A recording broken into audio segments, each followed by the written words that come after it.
nung reklamo mo. Ako po, Mr. Buboy and Madam Cha, ang Yes po. reklamo ko lang po talaga ay kahit na anong gawin mo, talagang may masasabi at may masasabi pa rin ng iba. Ika nga, di ba? We Oh. cannot please everybody. Especially sa trabaho, no? Parang ang Oh. ending. Minsan nga, yung intention mo maganda. Oo. Pero dahil para sa kanila, may sarado ang isip nila. Oo. Susunga-sunga yung iba. Oo, Iba. oh, Hindi ko iba, sinasabing iba. lahat, Boplax ang Oo. iba. Oo. Ang ending, para bang ang dating sa kanila kagad, mali na kagad ang konteksto. Mali! Tama! 'Di ba kapag nanood ka? Yes.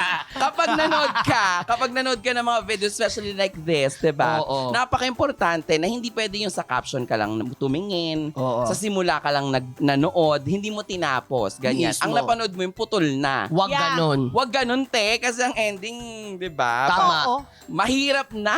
Oo, dapat alam ang fact. Yes. Oo. fact. I'm so excited. Sigurado napaka-juicy na ang hearing natin ngayong Sabado. Kaya kung mahilig kayong makisawsaw, Tama po. punta na kayo dito sa aming Facebook official group, Your Honor Sumbungan Court. Please, please, At huwag nyo rin please. pong kalimutang i-click ang notification bell para Aha. lagi po kayong updated sa mga bago naming contents. Dito po yan sa YouLove. Oo, wag na kayong umalis sa Kiliwaitin livestream dahil mamaya pagkatapos ng Pipito Manaloto, magsisimula na ang ating hearing na Podcast pa. Your Honor. Available sa YouTube channel ng Yulol, Spotify at Apple Podcasts. Naka-livestream din po kami kada Sabado ng gabi sa YouLol. Pagkatapos ng Pipita Manaloto. Kasali ka rin sa hearing. Join na sa ating official Facebook page, Your Honor Sumbungan Court.